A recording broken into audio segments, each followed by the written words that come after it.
ਕੋਲੋਂ ਤੁਸੀਂ ਹਰ ਇੱਕ ਤਰੀਕੇ ਦੀ ਇੰਸ਼ੋਰੈਂਸ ਕਰਵਾ ਸਕਦੇ ਹੋ। ਇੰਸ਼ੋਰੈਂਸ ਬਾਰੇ ਪਤਾ ਕਰਨ ਲਈ ਕਾਲ ਕਰ ਸਕਦੇ ਹੋ 408-272-2500 ਦੇ ਉੱਤੇ। ਇਸ ਮੌਕੇ covered California Obama care health insurances ਦਾ ਸਮਾਂ ਚੱਲ ਰਿਹਾ। ਰੀਨਿਊਅਲਸ ਅਤੇ ਨਵੀਆਂ ਐਪਲੀਕੇਸ਼ਨਸ ਦੇ ਲਈ ਤੁਸੀਂ ਸੰਪਰਕ ਕਰੋ ਖਾਲਸਾ ਇੰਸ਼ੋਰੈਂਸ ਏਜੰਸੀ ਨੂੰ। ਇਸ ਵਾਰ ਇੰਸ਼ੋਰੈਂਸ ਹੈਲਥ ਇੰਸ਼ੋਰੈਂਸ ਨਾ ਲੈਣ ਦੇ ਉੱਤੇ ਸਟੇਟ ਆਫ ਕੈਲੀਫੋਰਨੀਆ ਦੇ ਦੁਆਰਾ ਟੈਕਸ ਭਰਨ ਮੌਕੇ $700 ਪਰ ਪਰਸਨ ਦੇ ਹਿਸਾਬ ਨਾਲ ਜੁਰਮਾਨਾ ਜਿਹੜਾ ਕੀਤਾ ਜਾਵੇਗਾ। ਉਸ ਤੋਂ ਬਚਣ ਦੇ ਲਈ ਵੀ ਹੈਲਥ ਇੰਸ਼ੋਰੈਂਸ ਲਈ ਕਾਲ ਖਾਲਸਾ ਇੰਸ਼ੋਰੈਂਸ ਏਜੰਸੀ 408-272-2500। ਨਾਲ ਹੀ Krishan Dhanota Yuba City, Harminder Samra Sacramento, Gurpal Singh Sandhu Antelope, Baljinder Singh Nijjar Woodland, Sucha Singh Shri Machhiwara Sahib, GN tyre and lube ਵਾਲੇ ਜਿਨ੍ਹਾਂ ਦੇ ਕੋਲੋਂ ਤੁਸੀਂ truck wash, oil change, air brake ਦਾ ਕੰਮ ਕਰਵਾ ਸਕਦੇ ਹੋ। ਨਵੇਂ ਪੁਰਾਣੇ ਟਾਇਰ ਵਾਜਿਬ ਕੀਮਤਾਂ 'ਤੇ ਖਰੀਦ ਸਕਦੇ ਹੋ।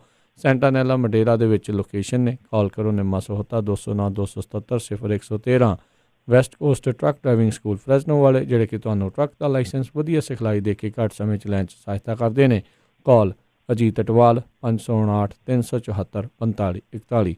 ਇਹਨਾਂ ਸਾਰਿਆਂ ਦਾ ਬਹੁਤ ਬਹੁਤ ਧੰਨਵਾਦ। ਜੇਕਰ ਤੁਸੀਂ ਜਾਂ ਕੋਈ ਹੋਰ ਕਾਰੋਬਾਰ ਇਸ ਪ੍ਰੋਗਰਾਮ ਨੂੰ ਸਪਾਂਸਰ ਕਰਨਾ ਚਾਹੁੰਦੇ ਹੋ ਸੰਪਰਕ ਕਰ ਸਕਦੇ ਹੋ ਨੰਬਰ 408-722-7698 ਦੇ ਉੱਤੇ। ਮਿੰਟੋ ਜੀ, ਗੱਲਬਾਤ ਦਾ ਸਿਲਸਿਲਾ ਜਿਹੜਾ ਆਪਾਂ ਸ਼ੁਰੂ ਕਰਦੇ ਹਾਂ। ਮਹਾਰਾਸ਼ਟਰ ਦੇ ਵਿੱਚ ਮਹਾ ਸਿਆਸੀ ਡਰਾਮਾ ਹੁਣ ਸੁਪਰੀਮ ਕੋਰਟ ਦੇ ਵਿੱਚ ਪਹੁੰਚਿਆ। ਅੱਗੇ ਕਰਨਾਟਕ ਦੇ ਸਿਆਸੀ ਘਮਸਾਨ ਨੂੰ ਆਪਾਂ ਕਹਿੰਦੇ ਸੀ ਕਰਨਾਟਕ, ਇਹ ਹੁਣ ਹੋ ਗਿਆ ਮਹਾਰਾਸ਼ਟਰ ਦਾ ਮਹਾ ਡਰਾਮਾ। ਯਾਨੀ ਇਹ ਵੀ ਚੱਲ ਗਿਆ ਉੱਥੇ ਜਿੱਥੇ ਉਹ ਗਿਆ ਸੀਗਾ, ਉੱਥੇ ਵੀ ਸੁਪਰੀਮ ਕੋਰਟ ਤੱਕ ਪਹੁੰਚ ਗਿਆ ਸੀ ਰੌਲਾ, ਤੇ ਇੱਥੇ ਵੀ ਮਾਮਲਾ ਜਿਹੜਾ ਉਹ ਸੁਪਰੀਮ ਕੋਰਟ ਤੱਕ ਅੱਜ ਚਲੇ ਗਿਆ। ਕਿਉਂਕਿ ਦੇਖੋ ਕੱਲ ਆਪਾਂ ਗੱਲ ਕੀਤੀ ਸੀਗੀ ਕਿ ਭਗਤ ਸਿੰਘ ਕੋਸ਼ਿਆਰੀ ਜਿਹੜੇ ਉੱਥੋਂ ਦੇ ਰਾਜਪਾਲ ਹੈ ਮਹਾਰਾਸ਼ਟਰ ਦੇ, ਉਹਨਾਂ ਨੇ ਇਹਨਾਂ ਨੂੰ ਵਕਫਾ ਦੇਣ ਤੋਂ ਇਨਕਾਰ ਕਰ ਦਿੱਤਾ ਸੀ ਸ਼ਿਵ ਸੈਨਾ ਵਾਲਿਆਂ ਨੂੰ, ਤੇ ਬਾਅਦ ਦੇ ਵਿੱਚ NCP ਨੂੰ ਸੱਦਾ ਦਿੱਤਾ ਸੀ। ਅੱਜ ਯਾਨੀ ਮੰਗਲਵਾਰ 8 ਵਜੇ ਤੱਕ ਦਾ ਟਾਈਮ ਸੀਗਾ, ਮੀਡੀਆ ਰਿਪੋਰਟਾਂ ਇਹ ਆਈਆਂ ਸਨ, ਪਰ ਬਾਅਦ ਦੇ ਵਿੱਚ ਅਚਾਨਕ ਅੱਜ ਘਟਨਾਕ੍ਰਮ ਜਿਹੜਾ ਉਹ ਸਾਰਾ ਬਦਲ ਗਿਆ। ਅਚਾਨਕ ਰਾਸ਼ਟਰਪਤੀ ਰਾਜ ਲਾਉਣ ਦੀ ਉਹਨਾਂ ਨੇ ਸਿਫਾਰਿਸ਼ ਕਰ ਦਿੱਤੀ ਰਾਜਪਾਲ ਸਾਹਿਬ ਨੇ, ਤੇ ਨਾਲ ਦੀ ਨਾਲ ਉੱਥੇ ਰਾਸ਼ਟਰਪਤੀ ਸ਼ਾਸਨ ਜਿਹੜਾ ਸੀਗਾ ਉਹ ਲੱਗ ਗਿਆ। ਤਾਂ ਉਸ ਤੋਂ ਬਾਅਦ ਫਿਰ ਸ਼ਿਵ ਸੈਨਾ ਜਿਹੜੀ ਆ ਤੱਤੀ ਕਾਲੀ ਹੋਈ ਤੇ ਉਹਨਾਂ ਨੇ ਸੁਪਰੀਮ ਕੋਰਟ ਦੇ ਵਿੱਚ ਪਹੁੰਚ ਕੀਤੀ, ਰਜਿਸਟਰੀ ਦੇ ਵਿੱਚ ਅਪੀਲ ਕੀਤੀ। ਉਹਨਾਂ ਨੇ ਕਿ ਸਾਡਾ ਮਾਮਲਾ ਜਿਹੜਾ ਉਹ ਤਤਕਾਲ ਯਾਨੀ ਤੁਰੰਤ ਸੁਣਵਾਈ ਤੇ ਲਾਇਆ ਜਾਵੇ। ਤਾਂ ਦੇਰ ਸ਼ਾਮੀ ਇਹ ਖਬਰ ਆਈ ਆ ਕਿ ਰਜਿਸਟਰੀ ਨੇ ਉਹਨਾਂ ਨੂੰ ਅੱਜ ਸੁਣਨ ਤੋਂ ਇਨਕਾਰ ਕਰ ਦਿੱਤਾ। ਕਹਿਣ ਦਾ ਭਾਵ ਹੈ ਅੱਜ ਸੁਣਵਾਈ, ਫੌਰੀ ਸੁਣਵਾਈ ਜਿਹੜੀ ਸੀ ਉਹ ਨਹੀਂ ਹੋਈ, ਤੇ ਕੱਲ ਨੂੰ ਉਹਨਾਂ ਨੇ ਕਿਹਾ ਕਿ ਅਸੀਂ ਸੁਪਰੀਮ ਕੋਰਟ ਦੇ ਮੂਹਰੇ ਉਲੇਖ ਜ਼ਰੂਰ ਕਰਾਂਗੇ, ਇਸ ਮੁੱਦੇ ਦਾ ਜ਼ਿਕਰ ਜ਼ਰੂਰ ਕਰਾਂਗੇ। ਤਾਂ ਕਹਿਣ ਦਾ ਭਾਵ ਇਹ ਹੈ ਕਿ ਇਸ ਮਾਮਲੇ ਦੇ ਵਿੱਚ ਹੁਣ ਸਾਰਾ ਦਾਰੋਮਦਾਰ, ਸਾਰੀ ਖੇਡ ਜਿਹੜੀ ਆ ਉਹ ਚਲੀ ਗਈ ਆ ਕਾਨੂੰਨੀ ਚੌਕਟੇ ਦੇ ਵਿੱਚ, ਤੇ ਉੱਥੋਂ ਕੀ ਨਿਕਲਦਾ ਇੰਤਜ਼ਾਰ ਕਰਨਾ ਪਊਗਾ। ਪਰ ਇਹ ਕਾਫੀ ਵੱਡਾ ਝਟਕਾ ਮੇਰੇ ਖਿਆਲ ਦੇ ਨਾਲ ਸ਼ਿਵ ਸੈਨਾ ਨੂੰ, ਵੈਸੇ ਤੇ ਝਟਕਾ ਇਹਨਾਂ ਨੇ ਕੱਲ ਹੀ ਦਿੱਤਾ ਸੀਗਾ ਜਿੱਦਾਂ NCP ਨੂੰ ਇਹਨਾਂ ਨੇ ਸੱਦਾ ਦਿੱਤਾ, ਕਿਉਂਕਿ ਸੱਚਾ ਇਹਨਾਂ ਦੇ ਦੇਣ ਦਾ ਭਾਵ ਇਹ ਆ ਕਿ ਰਾਜਪਾਲ ਵੀ ਤੇ ਇਹਨਾਂ ਦਾ ਹੀ ਹੈ ਨਾ, ਭਗਤ ਸਿੰਘ ਕੋਸ਼ਿਆਰੀ ਇਹਨਾਂ ਦਾ ਤੇ ਲੀਡਰ ਸੀਗਾ, ਰਾਜਪਾਲ ਇਹਨਾਂ ਦੀ ਲੱਗੇ ਹੋਏ ਆ। ਤਾਂ ਉਹਨਾਂ ਨੇ ਝਟਕਾ ਇਸ ਕਰਕੇ ਦਿੱਤਾ ਸੀਗਾ ਕਿਉਂਕਿ ਸ਼ਿਵ ਸੈਨਾ ਬਾਅਦ ਦੇ ਵਿੱਚ ਇੱਕ ਤਰ੍ਹਾਂ ਨਾਲ ਕਹਿ ਲਈਏ ਕਿ ਦੂਜੇ ਨੰਬਰ ਤੇ ਪਹੁੰਚ ਗਏ।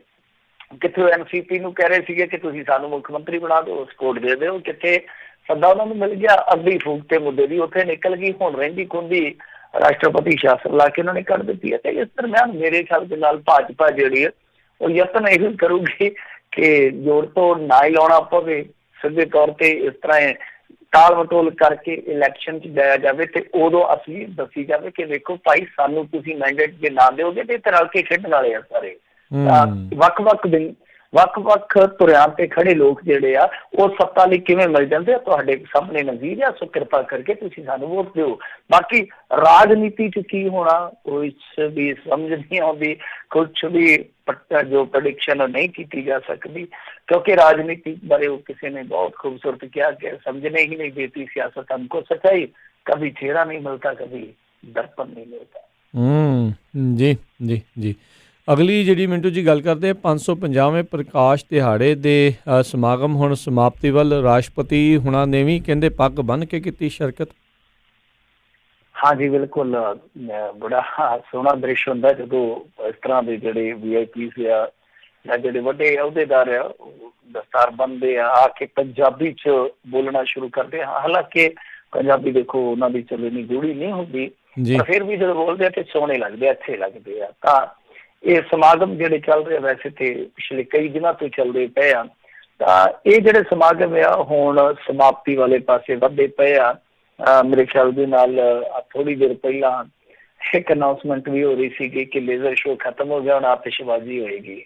ਸੋ ਬਾਬੇ ਨੇ ਪਤਾ ਨਹੀਂ ਕਿਹੜਾ ਪਾਠ ਪੜਾਇਆ ਜਿਹੜਾ ਅਮਲ ਚ ਲਿਆਂਦਾ ਜਾ ਰਿਹਾ ਕਿ ਆਤਿਸ਼ਬਾਜ਼ੀ ਕੀਤੀ ਜਾਊਗੀ। ਤਾਂ ਖੈਰ ਅੱਜ ਵੀ ਕਾਫੀ VIP ਜਿਹੜੇ ਉੱਥੇ ਟੁੱਕੇ ਸਨ। ਕੈਪਟਨ ਅਮਰਿੰਦਰ ਸਿੰਘ ਦੇ ਨਾਲ ਹੋਣਗੇ ਪ੍ਰੋਟੋਕਾਲ ਦੇ ਮੁਤਾਬਕ। ਇਸ ਤੋਂ ਇਲਾਵਾ ਬੀਬੀ ਪ੍ਰਨੀਤ ਕੌਰ ਵੀ ਸੀਗੀ, ਯੋਗੀ ਆਦਿੱਤਿਆਨਾਥ ਵੀ ਪਹੁੰਚੇ ਹੋਏ ਸੀਗੇ। ਸੋ ਇਸ ਤਰ੍ਹਾਂ ਕਾਫੀ ਸੀ। ਮੇਰੇ ਖਿਆਲ ਦੇ ਨਾਲ ਇੱਕ ਕੈਨੇਡਾ ਤੋਂ ਵੀ ਆਏ ਹੋਏ ਸਨ ਮੈਂਬਰ ਪਾਰਲੀਮੈਂਟ ਬੀਬੀ ਕਾਂਗੜੀ ਜੀ। ਇਸ ਤਰ੍ਹਾਂ ਕਾਫੀ VIP ਅੱਜ ਵੀ ਆਏ ਆ। ਰਾਸ਼ਟਰਪਤੀ ਜੀ ਦੇ ਨਾਲ ਉਹਨਾਂ ਦੀ ਸੁਪਤਨੀ ਸੁਮਿਤਰਾ ਕੋਵਿੰਦ ਜੀ, ਰਾਜਪਾਲ VP ਸਿੰਘ ਬਦਨੌਰ, ਇਹ ਵੀ ਪਹੁੰਚੇ ਹੋਏ ਸੀਗੇ। ਤਾਂ ਅੱਜ ਇਹ ਸਮਾਗਮ ਜਿਹੜੇ ਆ ਉਹ ਪੂਰੇ ਜਾਹੋ ਜਲਾਲ ਤੇ ਸਨ। ਤੇ ਇੱਕ ਰਿਪੋਰਟ ਮੈਂ ਪੜ੍ਹਦਾ ਪਿਆ ਸੀ ਮੀਡੀਆ ਦੇ ਵਿੱਚ ਕਿ 15 ਲੱਖ ਸੰਗਤ ਜਿਹੜੀ ਹੈ ਨਤਮਸਤਕ ਹੋਈ ਹੈ ਗੁਰਦੁਆਰਾ ਵੇਦ ਸਾਹਿਬ ਦੇ ਵਿੱਚ। ਅਲੌਕਿਕ ਜਲਾਓ ਆ ਗੁਰੂ ਘਰਾਂ ਦੇ। ਇਹ ਨਹੀਂ ਹੈ ਪਿੰਡਾਂ 'ਚ ਜੇ ਦੇਖੀਏ ਤਾਂ ਪਿੰਡਾਂ ਤੱਕ ਵੀ ਇੱਥੋਂ ਦਾ ਜੇ ਮਾਹੌਲ ਆਪਾਂ ਜ਼ਿਕਰ ਕਰੀਏ ਪੰਜਾਬ ਦਾ, ਪਾਕਿਸਤਾਨ ਦੇ ਵਿੱਚ ਕਿਸ ਤਰ੍ਹਾਂ ਦਾ ਆਪਾਂ ਕਹਿ ਨਹੀਂ ਸਕਦੇ। ਤਾਂ ਪਿੰਡਾਂ ਦਾ ਜਿਹੜਾ ਮਾਹੌਲ ਆ ਉਹ ਵੀ ਬਸ ਇੱਕ ਤਰ੍ਹਾਂ ਨਾਲ ਕਹਿ ਲਈਏ ਕਿ ਨਾਨਕ ਦੇ ਰੰਗ ਦੇ ਵਿੱਚ ਰੰਗਿਆ। ਸਭ ਪਾਸੇ ਗੁਰਦੁਆਰਿਆਂ 'ਚ ਲੜੀਆਂ ਲਾਈਆਂ ਗਈਆਂ, ਪਟਾਕੇ ਚਲਾਈ ਜਾਂਦੇ ਆ। ਪਟਾਕੇ ਸ਼ਾਇਦ ਇਸ ਕਰਕੇ ਪਾਈ ਜਾਂਦੇ ਆ ਕਿਉਂਕਿ ਪਰਾਲੀ ਵਾਲਾ ਧੂੰਆਂ ਸ਼ਾਇਦ ਥੋੜਾ ਲੱਗਦਾ, ਕਹਿੰਦੇ ਵੀ ਰਲ ਮਿਲ ਕੇ ਆਪਾਂ ਇਹਦੇ 'ਚ ਵਾਧਾ ਕਰੀਏ, ਇਜ਼ਾਫਾ ਕਰੀਏ। ਤਾਂ ਖੈਰ ਬਹੁਤ ਖੁਸ਼ੀ ਵਾਲਾ ਮਾਹੌਲ ਬਣਿਆ ਪਿਆ। ਅੱਜ ਜਥੇਦਾਰ ਨੇ ਵੀ ਸੰਬੋਧਨ ਕੀਤਾ ਔਰ ਜਥੇਦਾਰ ਹਰਪ੍ਰੀਤ ਸਿੰਘ ਜਦੋਂ ਵੀ ਸੰਬੋਧਨ ਕਰਦੇ ਆ ਬੜਾ ਦਿਲਚਸਪ ਭਾਸ਼ਣ ਰਹਿੰਦਾ। ਤਾਂ ਅੱਜ ਵੀ ਉਹਨਾਂ ਦਾ ਭਾਸ਼ਣ ਜਿਹੜਾ ਬੜਾ ਦਿਲਚਸਪ ਸੀਗਾ। ਉਹਨਾਂ ਨੇ ਨੌਜਵਾਨਾਂ ਨੂੰ ਵੀ ਚਿੰਤਨ ਕਰਨ ਦੀ ਅਪੀਲ ਕੀਤੀ ਆ, ਬਾਬੇ ਦੇ ਫਲਸਫੇ ਬਾਰੇ ਵੀ ਡੂੰਘਾਈ ਦੇ ਨਾਲ ਜਾਣਨ ਦੀ ਅਪੀਲ ਕੀਤੀ। ਮਤਲਬ ਕਿ ਬਹੁਤ ਵਧੀਆ ਗੱਲਾਂ ਕਰਦੇ ਨੇ ਕਿਉਂਕਿ ਪੜ੍ਹਾਈ ਲਿਖਾਈ ਵਾਲਾ ਮਾਮਲਾ ਜਿਹੜਾ ਉਹ ਫਰਕ ਪਾ ਜਾਂਦਾ। ਜਿਹੜੇ ਪਿਛਲੇ ਜਥੇਦਾਰ ਸੀ, ਇਸ ਵਾਲੇ ਜਿਹੜੇ ਜਥੇਦਾਰ ਆ, ਦੋਵਾਂ ਦਾ ਇਹੀ ਸ਼ਾਇਦ ਫਰਕ ਆ ਕਿ ਉਹਨਾਂ ਦਾ ਬੋਲਚਾਲ, ਉਹਨਾਂ ਦੀ ਡੂੰਘਾਈ ਕੁਛ ਹੋਰ ਲੈਵਲ ਦੀ ਸੀ। ਹਾਲਾਂਕਿ ਚਲੋ ਪਦਵੀ ਇੱਕ ਹੀ ਆ, ਮਾਨਯੋਗੀ ਆ ਦੋਨੇ। ਤੇ ਦੂਸਰੇ ਪਾਸੇ ਇਹਨਾਂ ਦੀ ਜਿਹੜੀ ਬੋਲਚਾਲ ਤੁਸੀਂ ਦੇਖਿਆ ਹੋਣਾ ਕੌਮਾਂਤਰੀ ਮੰਚ ਤੇ ਜਾ ਕੇ ਜਥੇਦਾਰ ਨੇ ਜਿਹੜਾ ਉੱਥੇ ਭਾਸ਼ਣ ਕੀਤਾ ਸੀਗਾ, ਇੱਕ ਤਰ੍ਹਾਂ ਨਾਲ ਕਹਿ ਲਈਏ ਕਿ ਦੋਹਾਂ ਦੇਸ਼ਾਂ ਦਾ ਕੌਮਾਂਤਰੀ ਮੰਚ ਬਣ ਜਾਂਦਾ। ਤਾਂ ਉਹ ਵੀ ਭਾਸ਼ਣ ਜਿਹੜਾ ਉਹ ਬੜਾ ਸਰਾਹਿਆ ਗਿਆ। ਜਿਸ ਤਰ੍ਹਾਂ ਉਹਨਾਂ ਨੇ ਭਾਵਨਾਤਮਕ ਇੱਕ ਅਪੀਲ ਕੀਤੀ ਕਿ ਪਾਕਿਸਤਾਨੀ ਸਿੱਖਾਂ ਨੂੰ ਵੀ ਡੇਰਾ ਬਾਬਾ ਨਾਨਕ ਦੇ ਗੁਰਦੁਆਰੇ ਦੇ ਦਰਸ਼ਨ ਵਾਸਤੇ ਲੰਘਾ ਦਿੱਤਾ ਜਾਵੇ। ਇਹ ਕਿੰਨੀ ਵਧੀਆ ਗੱਲ ਆ। ਤਾਂ ਜਿਸ ਤਰ੍ਹਾਂ ਬੋਲ ਰਹੇ ਨੇ ਬਹੁਤ ਵਧੀਆ ਬੋਲਚਾਲ, ਬਹੁਤ ਵਧੀਆ ਉਹਨਾਂ ਦਾ। ਤਾਂ ਖੈਰ ਸੰਬੋਧਨ ਜਿਹੜੇ ਹੁੰਦੇ ਰਹੇ ਆ, ਸੰਬੋਧਨਾਂ ਦੇ ਵਿੱਚ ਪ੍ਰਕਾਸ਼ ਸਿੰਘ ਬਾਦਲ ਜੀ ਵੀ ਅੱਜ ਆਏ ਆ, ਉਹ ਵੀ ਬੋਲੇ ਆ। ਪਰ ਪਤਾ ਨਹੀਂ ਉਮਰ ਦਾ ਤਕਾਜ਼ਾ ਹੈ ਜਾਂ ਕੁਛ ਹੋਰ ਕਿ ਉਹ ਜਥੇਦਾਰ ਦਾ ਨਾਂ ਹੀ ਭੁੱਲ ਗਏ, ਹਰਚਰਨ ਸਿੰਘ ਕਹਿ ਗਏ ਆ। ਤਾਂ ਚਲੋ ਖੈਰ ਇਹਨਾਂ ਕੋ ਕਈ ਵਾਰ ਹੋ ਜਾਂਦਾ। ਤੇ ਬਾਕੀ ਸਟੇਜ ਜਿਹੜੀ ਆ ਉਹ ਇਹਨਾਂ ਨੇ ਸਾਂਝੀ ਨਹੀਂ ਕੀਤੀ ਇੱਕ ਦੂਜੇ ਦੇ ਨਾਲ, ਸਟੇਜਾਂ ਅੱਡ ਅੱਡ ਹੀ ਰਹੀਆਂ ਕਿਉਂਕਿ ਜਿੱਦਾਂ ਇਹਨਾਂ ਦਾ ਸਪੈਸ਼ਲ ਇਜਲਾਸ ਸੀਗਾ, ਬੈਠਕ ਸੀਗੀ ਇਹਨਾਂ ਦੀ ਅਸੈਂਬਲੀ 'ਚ। ਤਾਂ ਉਦੋਂ ਇਹਨਾਂ ਨੇ ਕਿਹਾ ਸੀਗਾ ਕਿ ਨਹੀਂ ਜੀ ਸਾਡੀ ਸਟੇਜ ਤੇ ਤੁਸੀਂ ਆ ਜਾਓ, ਅਸੀਂ ਤੁਹਾਡੀ ਸਟੇਜ ਤੇ ਆ ਜਾਵਾਂਗੇ। ਮਤਲਬ ਕਿ ਇਸ ਤਰ੍ਹਾਂ ਖੇਖਣ ਜਿਹਾ ਕੀਤਾ ਸੀਗਾ, ਪਰ ਬਾਅਦ ਦੇ ਵਿੱਚ ਉਹ ਅਮਲ 'ਚ ਨਹੀਂ ਲਿਆਂਦਾ ਗਿਆ। ਤਾਂ ਕੁੱਲ ਮਿਲਾ ਕੇ ਦੇਖੋ ਬਾਬੇ ਦੇ ਜਿਹੜੇ 550ਵੇਂ ਸਮਾਗਮ ਸੀਗੇ ਉਹ ਤੇ ਸਮਾਪਤੀ ਵੱਲ ਹੋ ਗਿਆ। ਪਰ ਕੁਛ ਗੱਲਾਂ ਜਿਹੜੀਆਂ ਨੇ ਉਹ ਜ਼ਰੂਰ ਮੇਰੇ ਖਿਆਲ ਦੇ ਨਾਲ ਦੇਖਣ ਵਿਚਾਰਨ ਵਾਲੀਆਂ। ਕਿਤੇ 550 ਪ੍ਰਕਾਰ ਦੇ ਲੰਗਰ, 550 ਪਤਾ ਨਹੀਂ ਫੁੱਟ ਦਾ ਹਾਰ, ਇਸ ਤਰ੍ਹਾਂ ਤਾਮ ਝਾਮ ਦੇ ਵਿੱਚ ਬਹੁਤ ਮੈਂ ਕਹੂੰਗਾ ਕਿ ਗਾਂਹ ਤੱਕ ਜਾਇਆ ਜਾ ਰਿਹਾ। ਜ਼ਰੂਰਤ ਇਸੇ ਗੱਲ ਦੀ ਆ ਕਿ ਜੇ ਬਹੁਤਾ ਦਿੱਤੀ ਆ ਸਿੱਖਾਂ ਨੂੰ, ਵਡਿਆਈ ਦਿੱਤੀ ਆ, ਪਾਤਸ਼ਾਹ ਨੇ ਬਹੁਤ ਰਿਜ਼ਕ ਦਿੱਤਾ, ਤਾਂ ਸਹੀ ਪਾਸੇ ਪ੍ਰਸਾਰ ਕਰਨ ਦੀ ਜ਼ਰੂਰਤ ਹੈ, ਸਹੀ ਪਾਸੇ ਪ੍ਰਚਾਰ ਕਰਨ ਦੀ ਜ਼ਰੂਰਤ ਹੈ, ਸਹੀ ਪਾਸੇ ਲਾਉਣ ਦੀ ਜ਼ਰੂਰਤ ਆ। ਬਿਮਾਰ ਨੂੰ ਦਵਾਈ ਦਿਓ, ਬੇਘਰ ਨੂੰ ਛੱਤ ਦੇ ਦਿਓ, ਇਲਮ ਦਿਓ, ਸਭ ਤੋਂ ਵੱਡੀ ਗੱਲ ਇਹ ਆ। ਤਾਂ ਕਹਿਣ ਦਾ ਮਤਲਬ ਇਹ ਹੈ ਕਿ ਇਸ ਚੀਜ਼ ਤੋਂ ਕਾਫੀ ਜ਼ਿਆਦਾ ਨੁਕਤਾਚੀਨੀ ਵੀ ਹੈ। ਹਾਲਾਂਕਿ ਚਲੋ ਪੈਸਾ ਜਿਹੜਾ ਉਹ ਸਾਰੇ ਮਾਮਲਿਆਂ 'ਚ ਹੀ ਖਰਚ ਹੁੰਦਾ। ਹਿੰਦੂਆਂ ਨੂੰ ਕੁੰਭ ਵਾਲੇ ਮੇਲੇ 'ਚ ਇਸ ਤਰ੍ਹਾਂ ਨਿਸ਼ਾਨਾ ਬਣਾਇਆ ਜਾਂਦਾ ਕਿ ਤੁਸੀਂ ਟੈਕਸ ਪੇਅਰ ਦਾ ਪੈਸਾ ਕਰਦੇ ਹੋ, ਇੱਧਰ ਵੀ ਹੈ। ਪਰ ਮੇਰੇ ਖਿਆਲ ਦੇ ਨਾਲ ਇਹ ਜਿਹੜਾ ਦੂਸਰਾ ਚਲਾ ਰਹੇ ਹੁਣ ਤਾਮ-ਝਾਮ ਚਲਾ ਰਹੇ, ਇਸ ਪਾਸੇ ਗਰੇਜ਼ ਕਰਨਾ ਚਾਹੀਦਾ। ਚਲੋ ਇਹ ਇੱਕ ਧਾਰਮਿਕ ਮਾਨਤਾਵਾਂ ਵਾਲਾ ਦੇਸ਼ ਆ, ਇਹਦੇ ਵਿੱਚ ਇਸ ਤਰ੍ਹਾਂ ਦੇ ਤਿਉਹਾਰ, ਇਸ ਤਰ੍ਹਾਂ ਦੇ ਸਮਾਗਮ, ਸ਼ਤਾਬਦੀਆਂ ਜਿਹੜੀਆਂ ਉਹ ਬੰਦ ਨਹੀਂ ਹੋ ਸਕਦੀਆਂ। ਪਰ ਘੱਟੋ ਘੱਟ ਉਸ ਪੈਸੇ ਦਾ ਵਿਅਰਥ ਜਾਣਾ ਰੋਕਿਆ ਜਾਣਾ ਚਾਹੀਦਾ ਔਰ ਚੰਗੇ ਪਾਸੇ, ਕਿਉਂਕਿ ਬਾਬੇ ਨਾਨਕ ਨੇ ਸਮਾਜ ਕਲਿਆਣ ਲਈ ਬਹੁਤ ਕੰਮ ਕੀਤਾ। ਤਾਂ ਸਮਾਜ ਕਲਿਆਣ ਵਾਸਤੇ ਜੇ ਆਪਾਂ ਕੰਮ ਕਰੀਏ ਤਾਂ ਮੇਰੇ ਖਿਆਲ ਦੇ ਨਾਲ ਉਹ ਵੀ ਠੀਕ ਆ। ਜੀ ਜੀ ਜੀ ਅਗਲੀ ਜਿਹੜੀ ਮਿੰਟੂ ਜੀ ਆਪਾਂ ਗੱਲ ਕਰਦੇ, ਕਹਿੰਦੇ JNU ਦੇ ਵਿਦਿਆਰਥੀ ਜਿਨ੍ਹਾਂ ਨੂੰ ਅਕਸਰ ਦੇਸ਼ ਧਰੋਹੀ ਵੀ ਕਹਿ ਦਿੰਦੇ ਨੇ ਉੱਥੇ ਦੇ ਲੋਕ, ਵੀ ਕਹਿੰਦੇ ਫੀਸ ਜਿਹੜੇ ਵਾਅਦਿਆਂ ਦੇ ਖਿਲਾਫ ਪ੍ਰਦਰਸ਼ਨ ਦੇ ਉੱਤੇ ਡਟੇ ਨੇ ਹੁਣ। JNU ਬਾਰੇ ਤੇ ਇਹਨਾਂ ਦਾ ਇੱਕ ਨਾ ਭਾਰਤੀ ਜਨਤਾ ਪਾਰਟੀ ਦਾ ਲੀਡਰ ਸੀਗਾ, ਉਹ ਇਹ ਕਹਿੰਦਾ ਸੀਗਾ ਕਿ ਉੱਥੇ ਰੋਜ਼ਾਨਾ ਸ਼ਰਾਬ ਦੀਆਂ ਇੰਨੀਆਂ ਬੋਤਲਾਂ ਡਿੱਗਦੀਆਂ, ਇੰਨੇ ਕੰਡੋਮ ਡਿੱਗਦੇ ਆ, ਤੇ ਲੋਕ ਕਹਿੰਦੇ ਕਿ ਤੂੰ ਉੱਥੇ ਗਿਣ ਕੇ ਆਉਣਾ ਬੀੜੀਆਂ ਦੇ ਟੋਟੇ ਇੰਨੇ ਡਿੱਗਦੇ ਆ, ਉੱਥੇ ਸ਼ਾਮ ਨੂੰ ਕੀ ਕਰਨ ਜਾਣਾ। ਤਾਂ JNU ਬਾਰੇ ਪ੍ਰਚਾਰ ਤਾਂ ਕੀਤਾ ਜਾਂਦਾ ਹੈ ਕਿਉਂਕਿ ਇੱਕ ਤੇ JNU ਆ, ਜਵਾਹਰ ਲਾਲ ਨਹਿਰੂ, ਉਹ ਤੇ ਦੂਸਰੇ ਕਨਈਏ ਵਰਗੇ ਉੱਥੋਂ ਵਿਦਿਆਰਥੀ ਨਿਕਲਦੇ ਆ ਜਿਹੜੇ ਮੁੜ ਕੇ ਇਹਨਾਂ ਦੀਆਂ ਨਾਸਾਂ 'ਚ ਧੂੰ ਕਢਾ ਦਿੰਦੇ ਆ। ਤਾਂ ਖੈਰ ਇਹੀ ਕਾਰਨ ਆ ਕਿ ਅੱਜ ਫਿਰ ਉੱਥੇ ਜੇ ਦੇਖੋਗੇ, ਕਿਉਂਕਿ ਉੱਥੋਂ ਦੀ ਜੇ ਆਪਾਂ ਵਿਚਾਰਧਾਰਕ ਪ੍ਰਵਾਹ ਦੀ ਗੱਲ ਕਰੀਏ ਉਹ ਜ਼ਿਆਦਾ ਲੈਫਟਿਸਟ ਨੇ, ਜ਼ਿਆਦਾ ਲੈਫਟਿਸਟ ਨੇ। ਲੈਫਟਿਸਟ ਵਿਚਾਰਧਾਰਾ ਤੁਹਾਨੂੰ ਪਤਾ ਹੀ ਆ, ਦੋ ਧਿਰੇ ਆ, ਰਾਈਟ ਆ, ਲੈਫਟਿਸਟ ਆ ਜਿਹੜੇ, ਤਾਂ ਉਹ ਖਹਿਬਾਜ਼ੀ ਚੱਲਣੀ ਆ, ਸੁਭਾਵਿਕ ਆ। ਤਾਂ ਹੁਣ ਉੱਥੇ ਕੀ ਹੋ ਰਿਹਾ ਕਿ ਇੱਕ ਪ੍ਰਦਰਸ਼ਨ ਚੱਲ ਰਿਹਾ, ਬਹੁਤ ਜ਼ਬਰਦਸਤ ਪ੍ਰਦਰਸ਼ਨ ਆ, ਇਹ ਉਹਨੂੰ ਦਬਾ ਰਹੇ ਆ, ਜ਼ੋਰ ਜ਼ੁਲਮ ਤੁਹਾਨੂੰ ਪਤਾ ਹੀ ਹੈ ਚੱਲ ਰਹੀ ਆ ਪ੍ਰਦਰਸ਼ਨਕਾਰੀਆਂ ਤੇ ਹਮੇਸ਼ਾ। ਤੇ ਕੱਲ ਕੇਂਦਰੀ ਮੰਤਰੀ ਵੀ ਗਏ ਸੀਗੇ, ਉਹਨਾਂ ਨੂੰ ਵੀ ਘੇਰ ਲਿਆ ਵਿਦਿਆਰਥੀਆਂ ਨੇ। ਉਹਨਾਂ ਨੇ ਆਖਿਆ ਕਿ ਜਦ ਤੱਕ ਜਿਹੜੇ ਇੱਥੋਂ ਦੇ ਹੈਗੇ ਆ ਚਾਂਸਲਰ ਉਹ ਨਹੀਂ ਮਿਲਦੇ, ਵਾਈਸ ਚਾਂਸਲਰ ਨਹੀਂ ਮਿਲਦੇ, ਤਦ ਤੱਕ ਅਸੀਂ ਜਾਣ ਨਹੀਂ ਦੇਵਾਂਗੇ। ਤਾਂ ਕਾਫੀ ਜੱਦੋਜਹਿਦ ਤੋਂ ਬਾਅਦ ਫਿਰ ਉੱਥੋਂ ਕੇਂਦਰੀ ਮੰਤਰੀ ਨੂੰ ਕੱਢਿਆ ਗਿਆ ਸੀਗਾ। ਤਾਂ ਰੌਲਾ ਕੀ ਆ? ਰੌਲਾ ਹੈਗਾ ਫੀਸ ਵਾਧੇ ਦਾ।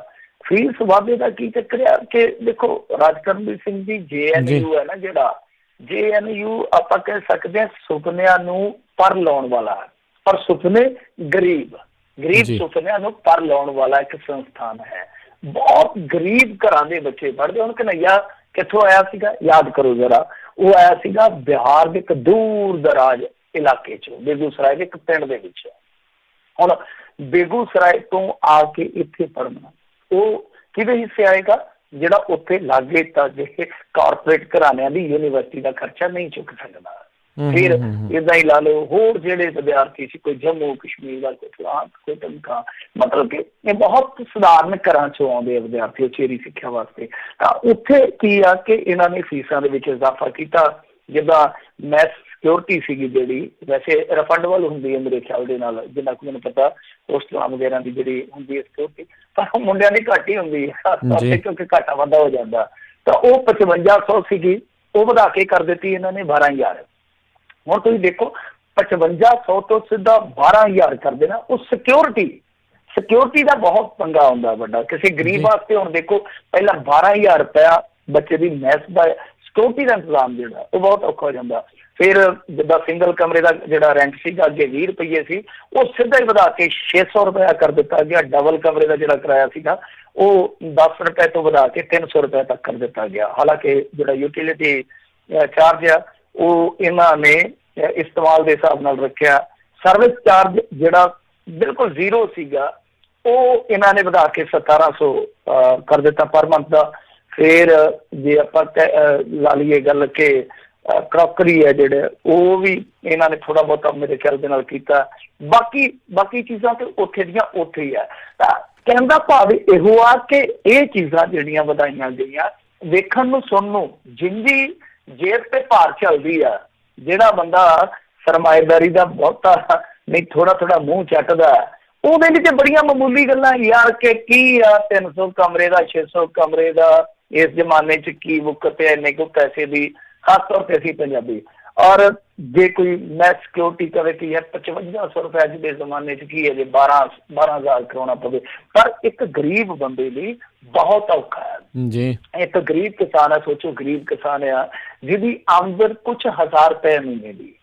ਤਾਂ ਜਿਹੜਾ ਕਿਸਾਨ ਆਪਣੇ ਪਰਿਵਾਰ ਦਾ ਨਿਰਵਾਹ ਬਹੁਤ ਔਖਿਆਂ ਕਰਦਾ, ਉਹਦੇ ਬੱਚੇ ਦਾ ਜੇ ਪੜ੍ਹਾਈ ਦਾ ਖਰਚਾ ਇਸ ਤਰ੍ਹਾਂ ਵਧੇਗਾ ਤਾਂ ਬਹੁਤ ਵੱਡਾ ਬਣ ਜਾਂਦਾ। ਮੈਂ ਜਿਵੇਂ ਤੁਹਾਨੂੰ ਕਿਹਾ ਕਿ ਪੂਰੇ ਦੇਸ਼ ਵਿੱਚੋਂ ਸਧਾਰਨ ਘਰਾਂ ਦੇ ਗੈਰ ਸਧਾਰਨ ਬੱਚੇ ਇੱਥੇ ਪੜ੍ਹਦੇ। ਗੈਰ ਸਧਾਰਨ ਹੁਣ ਤੁਸੀਂ ਸਮਝਦੇ ਹੋਗੇ ਕਿ ਬਹੁਤ ਕਾਬਲੀਅਤ ਰੱਖਣ ਵਾਲੇ ਬੱਚੇ ਪੜ੍ਹਦੇ ਆ, ਜਿਨ੍ਹਾਂ ਨੇ ਗਾਂ ਕਿਸੇ ਨੇ ਕਨਈਆ ਬਣਨਾ, ਕਿਸੇ ਨੇ ਫਲਾਹ ਬਣਨਾ, ਟਮਕਾ ਬਣਨਾ, ਕਿਸੇ ਨੇ ਪੱਤਰਕਾਰ ਬਣਨਾ, ਕਿਸੇ ਨੇ ਵਿਦਵਾਨ ਬਣਨਾ, ਬਹੁਤ ਵੱਡਾ ਸਕੋਪ ਹੁੰਦਾ। ਤਾਂ ਕਹਿਣ ਦਾ ਭਾਵ ਇਹ ਆ ਕਿ ਇਹ ਚੀਜ਼ ਜਿਹੜੀ ਆ ਦੇਖਣ ਸੁਣਨ ਨੂੰ ਤੇ ਮਾਮੂਲੀ ਲੱਗਦੀ ਆ, ਪਰ ਵਿਦਿਆਰਥੀ ਸਰੋਕਾਰਾਂ ਦੇ ਨਾਲ ਇਹ ਬਹੁਤ ਜ਼ਿਆਦਾ ਜੁੜੀ ਆ, ਖਾਸ ਤੌਰ ਤੇ ਮਾਇਕਤਾ ਦੇ ਨਾਲ, ਆਰਥਿਕਤਾ ਦੇ ਨਾਲ।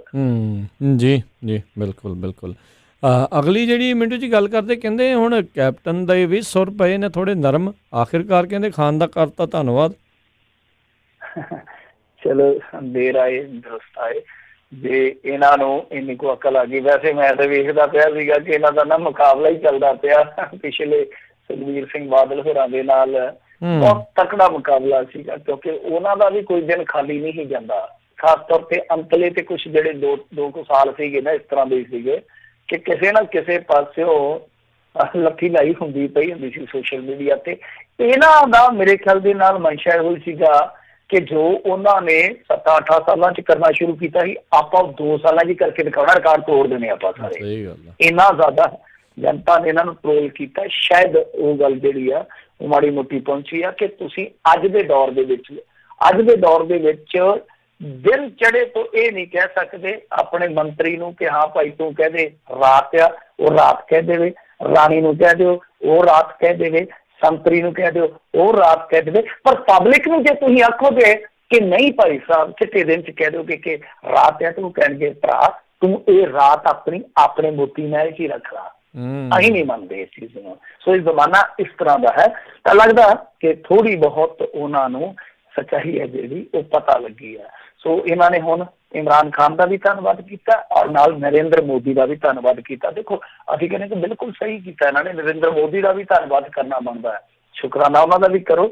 ਪਰ ਜਿਸ ਬੰਦੇ ਨੇ ਪਹਿਲ ਕਦਮੀ ਕੀਤੀ ਹੈ, ਜਿਸ ਬੰਦੇ ਨੇ ਫਰਾਕ ਦਿਲੀ ਵਿਖਾਈ ਆ, ਤੁਸੀਂ ਉਹਨਾਂ ਦਾ ਧੰਨਵਾਦ ਕਰਨ ਤੋਂ ਹੁਣ ਤੱਕ ਸੰਕੋਚ ਕਿਉਂ ਕਰਦੇ ਰਹੇ ਔਰ ਕਿਉਂ ਤੁਸੀਂ ਖੀਰ ਦੇ ਵਿੱਚ ਖੇ ਪਾਈ ਆ ਕਿ ਨਰਿੰਦਰ ਮੋਦੀ ਦਾ ਭਾਸ਼ਣ ਬੜਾ ਸੰਤੁਲਿਤ ਜਿਹਾ ਭਾਸ਼ਣ ਸੀਗਾ, ਬੜਾ ਬੈਲੈਂਸ ਸੀਗਾ, ਤੇ ਤੁਸੀਂ ਚੱਕ ਕੇ ਤੇ ਦੂਸਰੇ ਪਾਸੇ ਗੱਡੀ ਤੋੜ ਦਿੱਤੀ।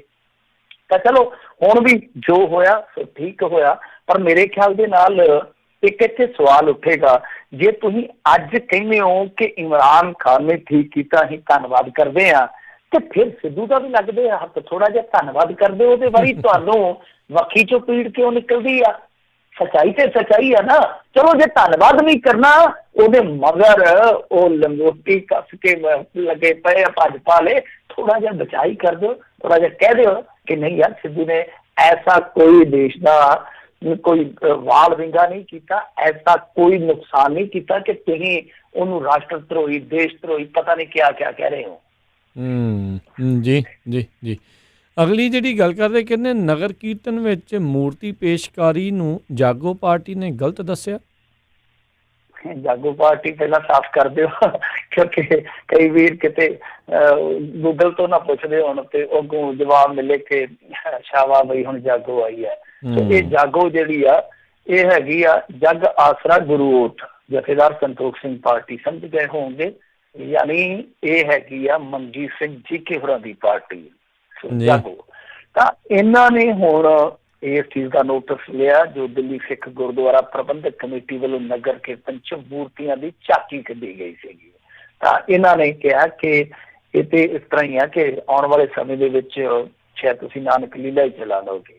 ਉਹਨਾਂ ਨੇ ਕਿਹਾ ਕਿ ਇਹ ਬਹੁਤ ਵੱਡੀ ਉਲੰਘਣਾ ਹੈ ਮਰਿਆਦਾ ਦੀ। ਉਹ ਕਹਿੰਦੇ ਕਿ ਮੈਂ 1963 ਤੋਂ ਇਸ ਨਗਰ ਕੀਰਤਨ ਨਾਲ ਜੁੜਿਆ ਹੋਇਆ, ਪਰ ਪਹਿਲੀ ਵਾਰ ਮੈਂ ਨਗਰ ਕੀਰਤਨ ਵਿੱਚ ਮੂਰਤੀਆਂ ਦੇ ਜ਼ਰੀਏ ਨਾਨਕ ਲੀਲਾ ਦੀ ਪੇਸ਼ਕਾਰੀ ਵੇਖੀ ਹੈ, ਜੋ ਕਿ ਸਿੱਖ ਰਹਿਤ ਮਰਿਆਦਾ ਤੇ ਸ੍ਰੀ ਅਕਾਲ ਤਖਤ ਸਾਹਿਬ ਤੋਂ ਜਾਰੀ ਹੁਕਮਾਂ ਨੂੰ ਸਿੱਧੀ ਚੁਣੌਤੀ ਹੈ। ਤਾਂ ਇਹ ਹੁਣ ਅੱਜ ਜਗਬਾਣੀ ਚ ਲੱਗੀ ਹੈ ਸਟੇਟਮੈਂਟ ਇਹਨਾਂ ਦੀ। ਖੈਰ ਜੋ ਹੋਇਆ ਫਿਰ ਗਲਤ ਹੋਇਆ, ਕਿਉਂਕਿ ਵੇਖੋ ਪਹਿਲੀ ਗੱਲ ਤੇ ਸਵਾਲ ਤੇ ਇੱਥੇ ਹੀ ਉੱਠਦੇ ਆ ਨਾ ਕਿ ਜਿਸ ਤਰ੍ਹਾਂ ਇਹ ਪਿਰਤ ਪਾਈ ਆ ਇਹਨਾਂ ਨੇ ਕਿ ਧਾਰਮਿਕ ਗ੍ਰੰਥ ਹੈ ਜਿਹੜੇ ਉਹ ਵੀ ਇਸ ਤਰ੍ਹਾਂ ਤੋੜ ਲੈ ਜਾਂਦੇ, ਧਾਰਮਿਕ ਸ਼ਸਤਰਾਂ ਦੇ ਨਾਂ ਤੇ ਵੀ ਮਾਇਆ ਇਕੱਠੀ ਕਰਨੀ ਸ਼ੁਰੂ ਕਰ ਦਿੰਦੇ ਆ। ਕੀ ਇਹ ਸਹੀ ਆ? ਪਹਿਲਾਂ ਤੇ ਇਹ ਫੈਸਲਾ ਹੋਣਾ ਚਾਹੀਦਾ ਕਿ ਕੀ ਸਿੱਖ ਸਿਧਾਂਤਾਂ ਦੇ ਮੁਤਾਬਕ ਇਹ ਸਭ ਕੁਛ ਠੀਕ ਆ।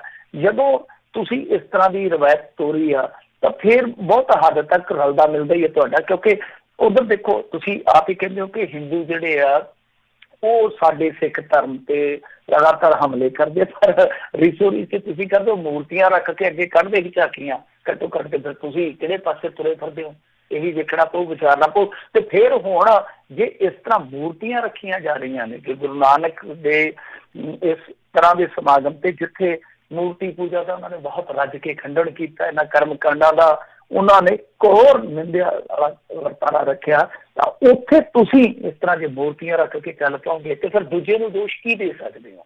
ਕਿਉਂਕਿ ਅੱਧਾ ਤੇ ਦੋਸ਼ ਤੁਸੀਂ ਆਪ ਆਪਣਾ ਕੀਤਾ ਹੀ ਹੋਇਆ। ਫਿਰ ਜਿਹੜੀ ਰਹਿੰਦੀ ਖੁੰਦੀ ਕਸਰ ਕੱਢਣ ਦੇ ਹੋ, ਇਹਦੇ ਲਈ ਤੁਸੀਂ ਕਿਸੇ ਨੂੰ ਨਹੀਂ ਕਹਿ ਸਕਦੇ ਕਿ ਸਾਨੂੰ ਫਲਾਣੇ ਤੋਂ ਖਤਰਾ, ਧਮਕਾਣੇ ਤੋਂ ਖਤਰਾ। ਤੁਸੀਂ ਆਪਣੇ ਲਈ ਆਪ ਹੀ ਖਤਰਾ ਹੋ। ਜੇ ਇਸ ਤਰ੍ਹਾਂ ਵਾਪਰਿਆ, ਜੇ ਇਸ ਤਰ੍ਹਾਂ ਹੋਇਆ, ਤਾਂ ਇਹਨਾਂ ਨੂੰ ਫੌਰੀ ਤੌਰ ਤੇ ਮਾਫੀ ਮੰਗਣੀ ਚਾਹੀਦੀ। ਪਰ ਕਿਹੜੀ ਗੱਲ ਲਈ ਮਾਫੀ ਮੰਗਣਗੇ? ਇਹਨਾਂ ਨੇ ਤੇ ਇੱਥੋਂ ਤੱਕ ਲੋਕਾਂ ਨੂੰ ਗੁੰਮਰਾਹ ਕਰੀ ਰੱਖਿਆ ਕਿ ਨਗਰ ਕੀਰਤਨ ਅਸੀਂ ਖੜਨਾ, ਤੇ ਕੱਖ ਨਹੀਂ ਕੀਤਾ। ਯਾਨੀ ਜਥੇਦਾਰ ਠੀਕ ਹੈ, ਜਿੱਦਾਂ ਆਪਾਂ ਹੁਣ ਸਿਫਤ ਸਲਾਹ ਕਰਕੇ ਆਏ ਹਾਂ ਪਿੱਛੇ, ਉਹਨਾਂ ਨੂੰ ਇਸ ਮੁੱਦੇ ਤੇ ਥੋੜਾ ਜਿਹਾ ਮੇਰੇ ਖਿਆਲ ਦੇ ਨਾਲ ਕਰੜਾਈ ਦੇ ਨਾਲ ਚੱਲਣਾ ਪਊਗਾ। ਇਹ ਨਹੀਂ ਹੈ ਕਿ ਸਿਲੈਕਟਿਵ ਅਪਰੋਚ ਜਿਵੇਂ ਰਹਿੰਦੀ ਆ ਹਮੇਸ਼ਾ ਚੱਲਦੀ ਹੈ, ਸਿਆਸਤ ਦੇ ਵਿੱਚ ਵੀ ਚੱਲਦੀ, ਅੱਜ ਕੱਲ ਧਾਰਮਿਕ ਸੰਸਥਾਵਾਂ 'ਚ ਵੀ ਚੱਲਦੀ ਹੈ ਕਿ ਸਿਲੈਕਟਿਵ ਅਪਰੋਚ ਇੱਧਰੋਂ ਛੱਡ ਦਿੱਤਾ, ਇੱਧਰੋਂ ਜਿੱਤ ਲਿਆ।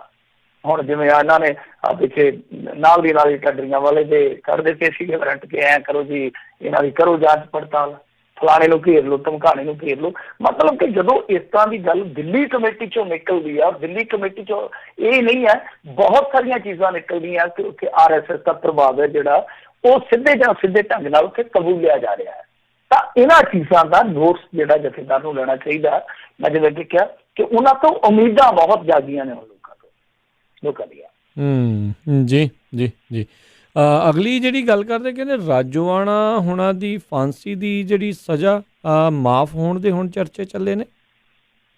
ਹਾਂਜੀ ਬਿਲਕੁਲ। ਦੇਖੋ, ਕੋਈ ਨੋਟੀਫਿਕੇਸ਼ਨ ਤੇ ਹਾਲ ਦੀ ਘੜੀ ਪੁਸ਼ਟੀ ਦੇ ਰੂਪ ਦੇ ਵਿੱਚ ਸਾਹਮਣੇ ਨਹੀਂ ਆਇਆ, ਪਰ ਅੱਜ ਸਾਰਾ ਦਿਨ ਮੀਡੀਆ ਦੇ ਵਿੱਚ ਖਬਰਾਂ ਚੱਲਦੀਆਂ ਰਹੀਆਂ ਕਿ ਕੇਂਦਰ ਨੇ ਮਤਲਬ ਕਿ ਤਕਰੀਬਨ ਰਾਜੋਆਣਾ ਦੀ ਜਿਹੜੀ ਸਜ਼ਾ ਹੈ ਉਹ ਫਾਂਸੀ ਤੋਂ ਘਟਾ ਕੇ ਉਮਰ ਕੈਦ ਕਰ ਦਿੱਤੀ ਆ। ਅਮਰ ਸਿੰਘ ਚਾਹਲ ਜਿਹੜੇ ਕਿ ਬਹੁਤ ਵੱਡੇ ਐਡਵੋਕੇਟ ਆ, ਉਹਨਾਂ ਦਾ ਵੀ ਹੁਣੇ ਮੈਂ ਇੱਕ ਬਿਆਨ ਸੁਣਦਾ ਪਿਆ ਸੀ ਇੱਕ ਨਿੱਜੀ ਟੈਲੀਵਿਜ਼ਨ ਚੈਨਲ ਤੇ। ਉਹ ਕਹਿੰਦੇ ਪਏ ਆ ਕਿ ਇਹਨਾਂ ਦੀ ਜਿਹੜੀ ਫਾਂਸੀ ਦੀ ਸਜ਼ਾ ਤੋੜੀ ਗਈ ਆ, ਉਹ ਤੋੜ ਕੇ ਤਾਂ ਉਮਰ ਕੈਦ ਦੇ ਵਿੱਚ ਤਬਦੀਲ ਕੀਤੀ ਹੈ। ਤਾਂ ਉਮਰ ਮਤਲਬ ਸਾਰੀ ਜ਼ਿੰਦਗੀ ਉਹਨਾਂ ਨੂੰ ਇਹ ਉਮਰ ਕੈਦ ਜਿਹੜੀ ਆ ਭੋਗਣੀ ਪਊਗੀ। ਸੋ ਇਹ ਸਾਫ਼ ਹੋ ਗਿਆ। ਤਾਂ ਹੁਣ ਇੱਥੇ ਸਵਾਲ ਇਹੋ ਹੀ ਉੱਠੂਗਾ, ਵੈਸੇ ਤੇ ਦੇਖੋ ਸਵਾਲ ਇਹ ਵੀ ਉੱਠੂਗਾ ਕਿ ਕ੍ਰੈਡਿਟ ਕੌਣ ਲਊਗਾ, ਕਿਉਂਕਿ ਜੇ ਆਪਾਂ ਉਹ ਪੱਤਰ ਵਿਹਾਰ ਵੇਖੀਏ ਰਾਜੋਆਣਾ ਸਾਹਿਬ ਦਾ, ਤੇ ਉਹ ਅਕਾਲੀ ਦਲ ਦਾ ਪੱਖ ਪੂਰਦੇ ਨਜ਼ਰ ਆਉਂਦੇ ਸੀਗੇ। ਇੱਥੋਂ ਤੱਕ ਕਿ ਰੈਫਰੈਂਡਮ ਵਾਲਿਆਂ ਨੂੰ ਵੀ ਕਰੜੇ ਹੱਥੀ ਲੈਂਦੇ ਸੀ, ਇੱਥੋਂ ਤੱਕ ਖਾਲਿਸਤਾਨੀਆਂ ਨੂੰ ਵੀ ਕਰੜੇ ਹੱਥੀ ਲੈ ਲੈਂਦੇ ਸੀਗੇ। ਅਕਾਲੀਆਂ ਪ੍ਰਤੀ ਬਹੁਤ ਨਰਮ ਗੋਸ਼ਾ ਰੱਖਦੇ ਸੀ। ਅਕਾਲੀਆਂ ਨੇ ਹਿੱਕ ਡਾ ਕੇ ਇਹ ਮੁੱਦਾ ਵੀ ਚੁੱਕਿਆ, ਇਹਦੇ 'ਚ ਕੋਈ ਸ਼ੱਕ ਨਹੀਂ। ਪਰ ਕੀਤਾ ਕਿਹਨਾਂ ਨੇ? ਕੀਤਾ ਸੈਂਟਰ ਸਰਕਾਰ ਵਾਲਿਆਂ ਨੇ ਆ। ਤਾਂ ਇਹ ਵੀ ਇੱਕ ਬਹੁਤ ਵੱਡਾ ਤੇ ਰੌਚਕ ਸਵਾਲ ਰਹੇਗਾ ਕਿ ਕ੍ਰੈਡਿਟ ਕੌਣ ਲਏਗਾ। ਕਰਤਾਰਪੁਰ ਸਾਹਿਬ ਲਾਂਘੇ ਤੇ ਆਪਾਂ ਦੇਖੀਏ ਕ੍ਰੈਡਿਟ ਨਰਿੰਦਰ ਮੋਦੀ ਨਹੀਂ ਲੈ ਜਾਂਦੇ ਆ। ਜੇ ਆਪਾਂ ਦਿੱਲੀ ਕਤਲੇਆਮ ਦੇ ਮਾਮਲੇ 'ਚ ਦੇਖੀਏ, ਸਿੱਖ ਕਤਲੇਆਮ ਦੇ ਮਾਮਲੇ 'ਚ ਦੇਖੀਏ, ਉੱਥੇ ਕ੍ਰੈਡਿਟ ਲੈ ਜਾਂਦੇ ਆ। ਤਾਂ ਕੀ ਜਿਹੜੀ ਭਾਜਪਾ ਹੈ ਉਹ ਇੱਕ ਹੋਰ ਪ੍ਰਾਪਤੀ ਦਰਜ ਕਰਵਾਉਣ ਜਾ ਰਹੀ ਹੈ ਆਪਣੇ ਖਾਤੇ ਦੇ ਵਿੱਚ? ਕਿਉਂਕਿ ਜੇ ਆਪਾਂ ਦੇਖੀਏ ਇਹ ਉਹੀ ਭਾਜਪਾ ਹੈ, ਯਾਦ ਕਰੋ ਜਦੋਂ 2012 ਜਾਂ 11 ਦਾ ਸਮਾਂ ਸੀ, ਮੈਨੂੰ ਪੱਕਾ ਨਹੀਂ ਯਾਦ, ਜਦੋਂ ਕੇਸਰੀ ਲਹਿਰ ਚੱਲੀ ਆ, ਤਾਂ ਉਸ ਵੇਲੇ ਕੀ ਸੀਗਾ ਕਿ ਭਾਜਪਾ ਜਿਹੜੀ, ਕਿਉਂਕਿ ਉਦੋਂ ਸੈਂਟਰ ਦੇ ਵਿੱਚ ਉਹ ਆਪੋਜਿਟ ਪਾਰਟੀ ਸੀਗੀ, ਆਪੋਜੀਸ਼ਨ ਦੇ ਵਿੱਚ ਸੀਗੀ, ਉਹ ਵਿਰੋਧ ਕਰ ਰਹੇ ਸੀਗੇ ਰਾਜੋਆਣੇ ਦੀ ਮਾਫੀ ਦਾ। ਤਾਂ ਅੱਜ ਦੇਖ ਲਓ, ਅੱਜ ਦੀ ਘੜੀ ਦੇ ਵਿੱਚ ਕਾਂਗਰਸ ਦੇ ਕੁਝ ਲੀਡਰ ਜਿੱਦਾਂ ਰਵਨੀਤ ਬਿੱਟੂ ਸਰੀਕੇ ਆ, ਤਾਂ ਉਹ ਵਿਰੋਧ ਕਰ ਰਹੇ ਆ ਭਾਜਪਾ ਇਹ ਸਜ਼ਾ ਮਾਫੀ ਕਰਦੀ, ਸ਼ਾਇਦ ਇਸ ਕਰਕੇ ਕਿ ਉਹ ਦਿਖਾਉਣਾ ਚਾਹੁੰਦੀ ਹੈ ਦੇਸ਼ ਦੇ ਵਿੱਚ ਕਿ ਉਹ ਸਿੱਖਾਂ ਦੀ ਹਮਦਮ ਹੈ, ਸਿੱਖਾਂ ਦੀ ਹਮਦਰਦ ਹੈ, ਤੇ ਇੱਥੇ ਪੰਜਾਬ ਦੇ ਵਿੱਚ ਆਪਣਾ ਆਧਾਰ ਬਣਾਉਣਾ ਚਾਹੁੰਦੀ ਹੈ। ਸੋ ਇਹ ਚੀਜ਼ ਰੌਚਕ ਰਹੇਗੀ। ਔਰ ਦੂਜੀ ਗੱਲ ਰੌਚਕ ਇਹ ਵੀ ਆ ਕਿ ਜਿਸ ਸੰਵਿਧਾਨਕ ਢਾਂਚੇ ਨੂੰ ਰਾਜੋਆਣਾ ਨਕਾਰ ਚੁੱਕਾ, ਕਿ ਮੈਨੂੰ ਇਹਦੇ 'ਚ ਯਕੀਨ ਹੀ ਹੈ ਨਹੀਂਗਾ, ਮੈਂ ਕੋਈ ਵਕੀਲ ਨਹੀਂ ਕਰਨਾ, ਕੋਈ ਦਲੀਲ ਨਹੀਂ ਕਰਨੀ, ਕੁਛ ਨਹੀਂ ਹੈ, ਤਾਂ ਕੀ ਉਸ ਸੰਵਿਧਾਨਕ ਢਾਂਚੇ ਦੇ ਤਹਿਤ ਦਿੱਤੀ ਮਾਫੀ ਜਿਹੜੀ ਆ ਪ੍ਰਵਾਨ ਹੋਊਗੀ ਜਾਂ ਉਹ ਅਪ੍ਰਵਾਨ ਕਰ ਦਿੱਤੀ ਜਾਊਗੀ? ਇਹ ਵੀ ਇੱਕ ਬਹੁਤ ਵੱਡਾ ਸਵਾਲ ਆ। ਹੁਣ ਤੀਜੀ ਗੱਲ ਇਹ ਆ ਕਿ ਮਸਲਾ ਜਿਹੜਾ ਕੀ ਅੜੇਗਾ ਜਾਂ ਨਹੀਂ ਅੜੇਗਾ, ਕਿਉਂਕਿ ਇਹ ਆਉਂਦਾ ਯੂਟੀ ਦੇ ਤਹਿਤ। ਚੰਡੀਗੜ੍ਹ ਨੇ ਹੀ ਆਖਰੀ ਰਿਪੋਰਟ ਭੇਜਣੀ ਹੈ, ਫਿਰ ਕੇਂਦਰ ਨੇ ਫਾਈਲ ਜਿਹੜੀ ਹੈ ਰਾਸ਼ਟਰਪਤੀ ਕੋਲ ਘੱਲਣੀ, ਤੇ ਰਾਸ਼ਟਰਪਤੀ ਨੇ ਇਸ ਸਜ਼ਾ ਨੂੰ ਤੋੜਨਾ। ਕੀ ਅੜਿੱਕਾ ਆਏਗਾ ਜਾਂ ਨਹੀਂ ਆਏਗਾ, ਇਹ ਦੇਖਣਾ ਦਿਲਚਸਪ ਹੋਏਗਾ। ਪਰ ਫਿਰ ਸਭ ਤੋਂ ਵੱਡਾ ਸਵਾਲ ਇਹ ਉੱਠੇਗਾ ਕਿ ਜੇ ਮੰਨ ਲਓ ਸਾਰਾ ਕੁਝ ਹੋ ਜਾਂਦਾ ਹੈ ਤਾਂ ਕੀ ਰਾਜੋਆਣਾ ਨੂੰ ਪੈਰੋਲ ਮਿਲੇਗੀ ਜਾਂ ਨਹੀਂ ਮਿਲੇਗੀ? ਜੀ, ਤੇ ਸਾਰੀਆਂ ਚੀਜ਼ਾਂ ਦੇ ਵਿੱਚੋਂ ਇਹ ਵੀ ਲੱਗ ਰਿਹਾ ਵੀ ਜਿੱਦਾਂ ਭਾਜਪਾ ਵਾਲੇ ਆਪਣੀ ਜ਼ਮੀਨ ਜਿਹੜੀ ਹੈ ਲਗਾਤਾਰ ਤਿਆਰ ਕਰ ਰਹੇ ਨੇ ਪੰਜਾਬ ਦੇ ਵਿੱਚ ਅਕਾਲੀਆਂ ਦੇ ਨਾਲੋਂ ਅੱਡ ਹੋਣ ਦੇ ਲਈ ਵੀ। ਨਹੀਂ, ਇਹ ਜ਼ਮੀਨ ਖੋਣ ਦੇ ਮਾਮਲੇ 'ਚ ਤੇ ਇੰਨੇ ਚਤੁਰ ਨੇ ਇਹ ਬਸ ਜਿੱਦਾਂ ਉਹ ਡਾਕਟਰ ਨਹੀਂ ਕਹੀ ਹੁੰਦੇ ਤੇ ਜਵਾਕ ਨੂੰ ਕਹਿੰਦੇ ਫੋਟੋ ਜੀ ਹਾਲਾਤ ਕਰਕੇ ਉਹ ਦੇਖ ਪੁੱਤ ਕਿਦਾ ਸੋਹਣਾ ਵੇਖ ਜਾ ਜਾਂਦਾ, ਉਹ ਜਵਾਕ ਉਧਰ ਨੂੰ ਕਹਿੰਦਾ ਤੇ ਪਿੱਛੇ ਕੂੜੇ ਚ ਟੀਕਾ ਲਾ ਦਿੰਦੇ ਆ। ਤੇ ਇਸ ਤਰ੍ਹਾਂ ਦੀ ਆ ਕਿ ਭਾਜਪਾ ਵਾਲੇ ਦੂਸਰੇ ਪਾਸੇ ਧਿਆਨ ਦੇ ਕੇ ਪਤਾ ਹੀ ਨਹੀਂ ਲੱਗਦਾ ਕਦੋਂ ਥੱਲੇ ਦੀ ਜ਼ਮੀਨ ਖਿਸਕਾ ਲੈਂਦੇ ਆ। ਸ਼ਿਵ ਸੈਨਾ ਵਾਲੇ ਉਦਾਹਰਨ ਹੈਗੀ ਆ ਤੁਹਾਡੇ ਸਾਹਮਣੇ। ਸਹੀ ਗੱਲ ਆ ਜੀ ਜੀ, ਆਪਣੇ ਦੇ ਨਾਲ ਹੀ ਉਹ ਇੱਦਾਂ ਜਿਹੜਾ ਉਹ ਅਕਸਰ ਕਰਦੇ ਰਹਿੰਦੇ ਨੇ। ਅਗਲੀ ਮਿੰਟੋ ਜੀ ਗੱਲ ਕਰੀਏ, ਕਹਿੰਦੇ ਹਾਈ ਕੋਰਟ ਦੀਆਂ ਹਦਾਇਤਾਂ ਲਾਗੂ ਕਰਾਉਣ ਲਈ ਮਿਸ਼ਨ 6213 ਦੀ ਸ਼ੁਰੂਆਤ। ਦੇਖੋ ਇਹ ਨਾ ਇੱਕ ਪਟੀਸ਼ਨ ਸੀ, ਉਹਦਾ ਨੰਬਰ ਸੀਗਾ ਮੇਰੇ ਖਿਆਲ ਨਾਲ CWP 6213। ਤਾਂ ਉਹਦੇ ਵਿੱਚ ਫੈਸਲਾ ਹੋਇਆ ਸੀ ਇਸ 22 ਜੁਲਾਈ ਨੂੰ। ਉਹਦੀਆਂ ਹਦਾਇਤਾਂ ਜਿਹੜੀਆਂ ਲਾਗੂ ਕਰਵਾਉਣ ਵਾਸਤੇ ਕੁਝ RTI ਐਕਟਿਵਿਸਟ ਹੈ ਜਿਹੜੇ ਪੰਜਾਬ ਦੇ ਬਹੁਤ ਮਸ਼ਹੂਰ ਨੇ, ਜਿੱਦਾਂ ਡਾਕਟਰ ਅਮਰਜੀਤ ਸਿੰਘ ਮਾਨ ਸੰਗਰੂਰ, ਪਰਵਿੰਦਰ ਸਿੰਘ ਕਿੱਤਣਾ ਨਵਾਂ ਸ਼ਹਿਰ, ਕੁਲਦੀਪ ਸਿੰਘ ਖਹਿਰਾ ਲੁਧਿਆਣਾ, ਜਤਿੰਦਰ ਜੈਨ ਸੰਗਰੂਰ, ਇੰਦਰਜੀਤ ਕੌਰ ਨੰਦਨ ਹੁਸ਼ਿਆਰਪੁਰ ਆਦਿ, ਇਹਨਾਂ ਨੇ ਹੁਣ ਇਹ ਮੁਹਿੰਮ ਵਿੱਢੀ ਆ। ਤਾਂ ਇਹਦੇ ਵਿੱਚ ਹਦਾਇਤਾਂ ਕੀ ਸਨ ਕਿ ਪੰਜਾਬ ਵਿੱਚ ਬਿਨਾਂ ਲਿਖਤੀ ਆਗਿਆ ਲਾਊਡ ਸਪੀਕਰ ਜਾਂ ਜਨਤਕ ਭਾਸ਼ਣ ਕਰਨ ਲਈ ਵਰਤੇ ਜਾਣ ਵਾਲੇ ਯੰਤਰਾਂ ਦੀ ਵਰਤੋਂ ਨਹੀਂ ਹੋ ਸਕੇਗੀ। ਮਤਲਬ ਇਹ ਆ ਕਿ ਕਿਤੇ ਵੀ, ਚਾਹੇ ਉਹ ਭਾਸ਼ਣਬਾਜ਼ੀ ਹੋਵੇ ਚਾਹੇ ਲਾਊਡ ਸਪੀਕਰਾਂ ਦਾ ਵੱਜਣਾ ਹੋਵੇ, ਬਿਨਾਂ ਆਗਿਆ ਤੋਂ ਇਹ ਯੰਤਰ ਕਿਤੇ ਨਹੀਂ ਖੜਕਾਏ ਜਾ ਸਕਣਗੇ। ਕਿਸੇ ਵੀ ਗੁਰਦੁਆਰੇ, ਮੰਦਿਰ, ਮਸਜਿਦ ਜਾਂ ਅਜਿਹੇ ਹੋਰ ਸਥਾਨਾਂ ਤੇ ਇਹਨਾਂ ਲਾਊਡ ਸਪੀਕਰਾਂ ਦੀ ਵਰਤੋਂ ਬਿਨਾਂ ਸਮਰੱਥ ਅਧਿਕਾਰੀ ਦੇ ਆਗਿਆ ਤੋਂ ਨਹੀਂ ਕੀਤੀ ਜਾ ਸਕੇਗੀ। ਮੋਟਰਸਾਈਕਲਾਂ ਦੇ ਪਟਾਕੇ ਜੋ ਪਾਉਂਦੇ ਆ ਵੀ ਪੁਲਿਸ ਉਹਨਾਂ ਦੇ ਪਟਾਕੇ ਪਾਵੇ, ਸੋ ਇਹਨਾਂ ਦੇ ਜਿਹੜੇ ਸਾਇਲੈਂਸਰ ਲੱਗੇ ਆ ਉਹ ਸਹੀ ਢੰਗ ਨਾਲ ਲਾਏ ਜਾਣ।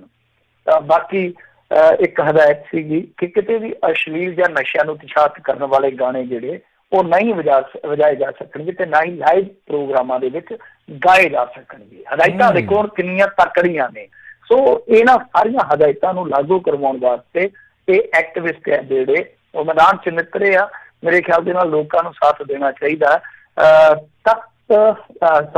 ਅਕਾਲ ਤਖ਼ਤ ਸਾਹਿਬ ਤੋਂ ਤੇ ਮੇਰੇ ਖਿਆਲ ਦੇ ਨਾਲ ਪਹਿਲਾਂ ਹੀ ਇਸ ਤਰ੍ਹਾਂ ਦਾ ਹੁਕਮਨਾਮਾ ਜਾਰੀ ਹੋਇਆ ਕਿ ਜਿਹੜੇ ਸਪੀਕਰ ਆ ਉਹ ਇਸ ਤਰ੍ਹਾਂ ਦੇ ਵਰਤੇ ਜਾਣ ਕਿ ਗੁਰਦੁਆਰਾ ਸਾਹਿਬ ਦੀ ਹਦੂਦ ਤੋਂ ਬਾਹਰ ਆਵਾਜ਼ ਨਾ ਜਾਵੇ, ਕਿਸੇ ਨੂੰ ਡਿਸਟਰਬੈਂਸ ਨਾ ਹੋਵੇ। ਦੂਸਰੇ ਜਿਹੜੇ ਧਾਰਮਿਕ ਲੋਕ ਆ, ਜਿੱਦਾਂ ਹੁਣ ਦੇਖੋ ਹਿੰਦੂ ਧਰਮ ਦੇ ਜਿਹੜੇ ਹੈਗੇ ਆ ਤਿਉਹਾਰ ਜਾਂ ਹਿੰਦੂ ਧਰਮ ਦੀਆਂ ਜੋ ਮਾਨਤਾਵਾਂ ਨੇ, ਉਹਨਾਂ ਦੇ ਵਿੱਚ ਵੀ ਆਪਾਂ ਦੇਖਦੇ ਹਾਂ ਕਿ ਜਦੋਂ ਇਸ ਤਰ੍ਹਾਂ ਝਾਕੀਆਂ ਕੱਢਦੇ ਆ, ਇਸ ਤਰ੍ਹਾਂ ਕੱਢਦੇ ਆ ਤਾਂ ਬਹੁਤ ਵੱਡੇ ਵੱਡੇ ਸਪੀਕਰ ਚੱਲਦੇ ਆ। ਨਗਰ ਕੀਰਤਨਾਂ 'ਚ ਵੀ ਤੁਹਾਨੂੰ ਪਤਾ ਹੀ ਆ ਬਹੁਤ ਚੱਲਦਾ ਹੈ, ਸਾਰਾ ਕੁਛ ਚੱਲਦਾ ਹੈ।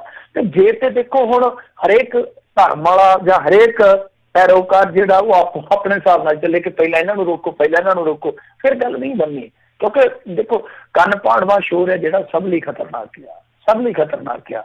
ਤਾਂ ਜੇ ਇਹਦਾ ਕੋਈ ਹੱਲ ਕੱਢਣਾ ਤਾਂ ਫਿਰ ਇਹੋ ਜਿਹੇ ਬੰਦਿਆਂ ਦਾ ਸਾਥ ਦੇਣਾ ਪਊਗਾ। ਇਹ ਛੱਡ ਕੇ ਕਿ ਹਾਂ ਮੈਂ ਕਿਹਨੂੰ ਸਪੋਰਟ ਕਰਦਾ, ਮੈਂ ਕਿਹਨੂੰ ਸਪੋਰਟ ਕਰਦਾ, ਮੈਂ ਕਿਹਦਾ ਪੈਰੋਕਾਰ ਆ, ਉਹ ਕਿਹਦਾ ਪੈਰੋਕਾਰ ਆ, ਤਾਂ ਇਹ ਜਿਹੜੇ ਡਿਫਰੈਂਸਿਸ ਹੈ ਇਹ ਛੱਡ ਕੇ ਸਾਨੂੰ ਇਸ ਪਾਸੇ ਸੋਚਣਾ ਚਾਹੀਦਾ ਕਿ ਠੀਕ ਆ ਹਰੇਕ ਦੀ ਮਾਨਤਾ ਜਿਹੜੀ ਉਹ ਵੀ ਸੁਰੱਖਿਅਤ ਰਹੇ, ਹਰੇਕ ਦੀ ਅਕਾਦਤ ਉਹ ਵੀ ਸੁਰੱਖਿਅਤ ਰਹੇ, ਪਰ ਸਮਾਜ ਦਾ ਜਿਹੜਾ ਸੁੱਖ ਚੈਨ ਜਿਹੜਾ ਕਿ ਪਹਿਲਾਂ ਹੀ ਬਹੁਤ ਥੋੜਾ ਬਚਿਆ ਵਾ ਉਹ ਵੀ ਘੱਟੋ ਘੱਟ ਸੁਰੱਖਿਅਤ ਰਹੇ। ਜੀ ਜੀ। ਤੇ ਜਾਂਦੇ ਜਾਂਦੇ ਮਿੰਟੂ ਜੀ ਗੱਲ ਕਰਦੇ, ਕਹਿੰਦੇ ਸਿੱਧੂ ਨੂੰ ਆਸਟ੍ਰੇਲੀਆ ਵਿੱਚੋਂ ਕਹਿੰਦੇ ਮਿਲੇਗਾ ਫਕਰੇ ਕੌਮ। ਕਹੂਗਾ ਹੱਟ ਪਿੱਛੇ ਜ਼ਰੂਰ ਠੋਕੋ ਤਾਲੀ ਠੋਕੋ। ਖਬਰ ਮਿਲੀ ਹੈ ਕਿ ਕੋਈ ਉੱਥੇ ਹੈਗੀ ਹੈ NRI ਵਰਲਡ ਆਰਗੇਨਾਈਜੇਸ਼ਨ, ਉਹ ਫਕਰੇ ਕੌਮ ਨਾਲ ਸਨਮਾਨਿਤ ਕਰੇਗੀ। ਵੈਸੇ ਫਕਰੇ ਕੌਮ ਇਹੋ ਜਿਹੇ ਹੁੰਦੇ ਆ ਮੇਰੇ ਖਿਆਲ ਦੇ ਨਾਲ ਕਿਤਾਬ ਜਿਹੜੇ ਆਪਣੇ ਆਪ ਮਿਲਦੇ ਆ। ਕਈ ਵਾਰ ਤੁਹਾਨੂੰ ਤਿਕੜਮਾਂ ਲਾ ਕੇ ਸਨਮਾਨ ਲੈਣੇ ਪੈਂਦੇ। ਇੰਡੀਆ ਦੇ ਵਿੱਚ ਤੇ ਤੁਹਾਨੂੰ ਪਤਾ ਹੀ ਹੈ ਕਿ ਸਨਮਾਨ ਕਿਸ ਤਰ੍ਹਾਂ ਲੈ ਜਾਂਦੇ, ਕਈ ਵਾਰ ਜ਼ਮੀਨ ਵੇਚਣੀ ਪੈਂਦੀ ਹੈ, ਕਈ ਵਾਰ ਜ਼ਮੀਰ ਵੇਚਣੀ ਪੈਂਦੀ ਆ। ਤੇ ਇਹ ਸਨਮਾਨ ਹੁੰਦਾ ਅਸਲੀ ਸਨਮਾਨ, ਚਾਹੇ ਉਹ ਛੋਟਾ ਜਿਹਾ ਇੱਕ ਕਿਉਂ ਨਾ ਯਾਦਗਾਰ ਚਿੰਨ੍ਹ ਹੋਵੇ, ਛੋਟਾ ਜਿਹਾ ਕਿਉਂ ਨਾ ਸਰੋਪਾ ਹੋਵੇ, ਪਰ ਬਹੁਤ ਅਹਿਮੀਅਤ ਰੱਖਦਾ ਜ਼ਮੀਰਦਾਰ ਲੋਕਾਂ ਵਾਸਤੇ ਜਿਨ੍ਹਾਂ ਨੂੰ ਬਿਨਾਂ ਮੰਗਿਆ ਮਿਲਦਾ, ਬਿਨਾਂ ਤਿਕੜਮਾਂ ਤੋਂ ਮਿਲਦਾ। ਤਾਂ ਨਵਜੋਤ ਸਿੰਘ ਸਿੱਧੂ ਨੂੰ ਮੇਰੇ ਖਿਆਲ ਦੇ ਨਾਲ ਬਿਨਾਂ ਮੰਗਿਆ ਤੋਂ ਬਹੁਤ ਕੁਛ ਮਿਲ ਰਿਹਾ। ਹਾਂ ਉਹਨੇ ਗਵਾਇਆ ਵੀ ਬਹੁਤ ਕੁਛ ਆ, ਬਰਦਾਸ਼ਤ ਵੀ ਬਹੁਤ ਕੁਛ ਕੀਤਾ, ਅੱਗੇ ਵੀ ਚੱਲ ਕੇ ਉਹਨੂੰ ਬਹੁਤ ਕੁਛ ਬਰਦਾਸ਼ਤ ਕਰਨਾ ਪੈ ਸਕਦਾ। ਤਾਂ ਅੱਜ ਵੀ ਜਦੋਂ ਉਹ ਘਰੋਂ ਨਿਕਲਿਆ, ਉਹ ਮੇਰੇ ਖਿਆਲ ਦੇ ਨਾਲ ਕੋਈ ਉੱਥੇ ਗੁਰਦੁਆਰਾ ਵੇਰਕਾ ਦੇ ਵਿੱਚ ਨਾਨਕਸਰ ਗੁਰਦੁਆਰਾ, ਉੱਥੇ ਜਾ ਕੇ ਨਤਮਸਤਕ ਹੋਇਆ। ਤਾਂ ਜਦੋਂ ਉਤਰਿਆ ਸੱਚ ਜਾਣੋ ਬਹੁਤ ਵੱਡੀ ਭੀੜ ਸੀਗੀ ਸਵਾਗਤ ਵਾਸਤੇ, ਬਹੁਤ ਜ਼ਿਆਦਾ ਫੁੱਲਾਂ ਦੀ ਵਰਖਾ ਕੀਤੀ ਗਈ ਹੈ। ਇਹ ਸਨੇਹ ਪਿਆਰ ਹੈ ਜਿਹੜਾ ਨਵਜੋਤ ਸਿੰਘ ਸਿੱਧੂ ਨੂੰ ਸੰਭਾਲਣਾ ਚਾਹੀਦਾ। ਉਹਦੇ 'ਚ ਇੱਕੋ ਇੱਕ ਤੁਹਾਨੂੰ ਪਤਾ ਬੜਬੋਲੇ ਪਾਣ ਵਾਲੀ ਭੈਣ ਹੈਗੀ ਆ, ਉਦੋਂ ਵੀ ਤੁਸੀਂ ਵੇਖਿਆ ਹੋਣਾ ਸਟੇਜ ਤੋਂ ਕਹਿੰਦਾ ਠੋਕੋ ਠੋਕੋ ਤਾਲੀ ਠੋਕੋ। ਇਹ ਨਹੀਂ ਕਹਿੰਦਾ ਕਿ ਕਿਹੋ ਜਿਹਾ ਮਸਲਾ ਚੱਲੀ ਜਾਂਦਾ, ਕਿਹੋ ਜਿਹਾ ਇੱਥੇ ਮਾਹੌਲ ਆ, ਤੇ ਉਹ ਆਪਣੇ ਰੰਗ ਚ ਰੰਗਿਆ ਹੁੰਦਾ, ਜੋਸ਼ ਜ਼ਿਆਦਾ ਹੀ ਲੈ ਲੈਂਦਾ। ਸੋ ਇਹੋ ਜਿਹੀਆਂ ਚੀਜ਼ਾਂ ਤੋਂ ਬਚਣਾ ਪਊਗਾ। ਇੱਕ ਵਾਰੀ ਤੇ ਨਵਜੋਤ ਸਿੰਘ ਸਿੱਧੂ ਹੈ ਜਿਹੜਾ ਉਹ ਦੂਜੇ ਲੀਡਰਾਂ ਦੇ ਮੁਕਾਬਲੇ ਜੇ ਦੇਖੀਏ ਬਹੁਤ ਤੇਜ਼ੀ ਨਾਲ ਸਿਆਸੀ ਕੱਦ ਦੇ ਤੌਰ ਤੇ ਵਧਿਆ। ਤਾਂ ਇਹਦਾ ਹੁਣ ਫਾਇਦਾ ਸਿੱਧੂ ਚੁੱਕਦਾ ਜਾਂ ਹੋਰ ਕੋਈ ਪਾਰਟੀ ਚੁੱਕਦੀ ਹੈ, ਵੇਖਣਾ ਦਿਲਚਸਪ ਰਹੇਗਾ। ਬਾਕੀ ਮੈਨੂੰ ਲੱਗਦਾ ਕਿ ਆਉਣ ਵਾਲੇ ਸਮੇਂ ਦੇ ਵਿੱਚ ਨਵਜੋਤ ਸਿੰਘ ਸਿੱਧੂ ਹੈ ਜਿਹੜਾ ਉਹ ਇਸ ਤਰ੍ਹਾਂ ਦੇ ਸਨਮਾਨ ਕੋਈ ਹੋਰ ਵੀ ਹਾਸਿਲ ਕਰੇਗਾ। ਜੀ, ਆਮ ਆਦਮੀ ਪਾਰਟੀ ਵਾਲੇ ਜਿਹੜੇ ਭਗਵੰਤ ਮਾਨ ਤੇ ਕੰਵਰ ਸੰਧੂ ਤੇ ਹੋਰ ਕਈ ਲੋਕ ਜਿਹੜੇ ਉੱਥੇ ਇਹਨਾਂ ਨੂੰ ਉਸ ਦੇ ਦੌਰਾਨ ਮਿਲੇ ਆ, ਕੋਈ ਹੈ ਸੰਭਾਵਨਾ ਵਾ ਤੀਜਾ ਫਰੰਟ ਜਿਹੜਾ ਤਿਆਰ ਕਰ ਸਕਦੇ? ਨਹੀਂ, ਦੇਖੋ ਨਵਜੋਤ ਸਿੰਘ ਸਿੱਧੂ ਇਸ ਤਰ੍ਹਾਂ ਨਹੀਂ ਕਰੇਗਾ ਮੇਰੇ ਖਿਆਲ ਦੇ ਨਾਲ। ਨਵਜੋਤ ਸਿੰਘ ਸਿੱਧੂ ਜਿਹੜਾ ਫੈਸਲਾ ਲਏਗਾ ਨਾ ਹੁਣ ਉਹ ਬੜਾ ਠੋਕ ਕੇ ਲਏਗਾ। ਉਹਨੂੰ ਮੈਂ ਜਿਵੇਂ ਤੁਹਾਨੂੰ ਕਿਹਾ ਕਿ ਉਹਨੂੰ ਹੁਣ ਪਤਾ ਲੱਗ ਗਿਆ ਕਿ ਅਸਲ ਦੇ ਵਿੱਚ ਉਹ ਲੋਕ ਵੀ ਮੈਨੂੰ ਲਾਈਕ ਕਰਦੇ ਆ ਜਿਹੜੇ ਸਿਆਸਤ ਨੂੰ ਹੀ ਲਾਈਕ ਨਹੀਂ ਕਰਦੇ, ਉਹ ਵੀ ਲਾਈਕ ਕਰਦੇ ਆ। ਤਾਂ ਇਹ ਸਾਰਾ ਜਿਹੜਾ ਹੁੰਦਾ ਉਮੀਦਾਂ ਦਾ ਭਾਰ ਨਵਜੋਤ ਸਿੰਘ ਸਿੱਧੂ ਚੱਲਣਾ ਜਾਣਦਾ ਕਿਉਂਕਿ ਖਿਡਾਰੀ ਰਿਹਾ।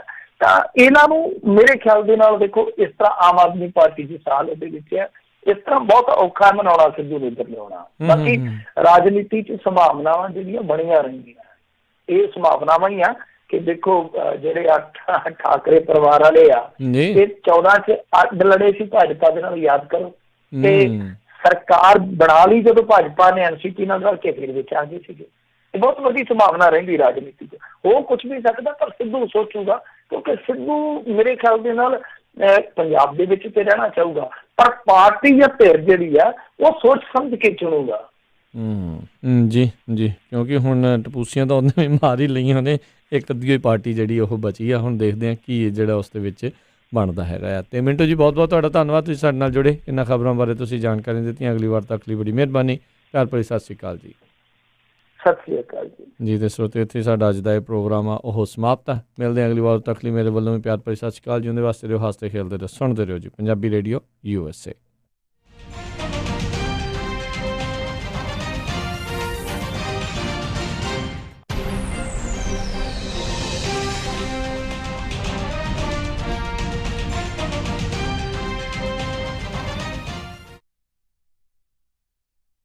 ਅਮਨ, ਆਪਾਂ ਸੈਕਰਾਮੈਂਟੋ ਵਿੱਚ ਮੂਵ ਤਾਂ ਹੋ ਗਏ ਆ, ਹੁਣ ਇੱਥੇ ਆਪਾਂ ਚੰਗਾ ਜਿਹਾ ਡਾਕਟਰ ਤੇ ਫੈਮਿਲੀ ਕਲੀਨਿਕ ਵੀ ਲੱਭ ਲਈਏ। ਤੁਸੀਂ ਫਿਕਰ ਹੀ ਛੱਡ ਦਿਓ ਜੀ, ਮੇਰੀ ਫਰੈਂਡ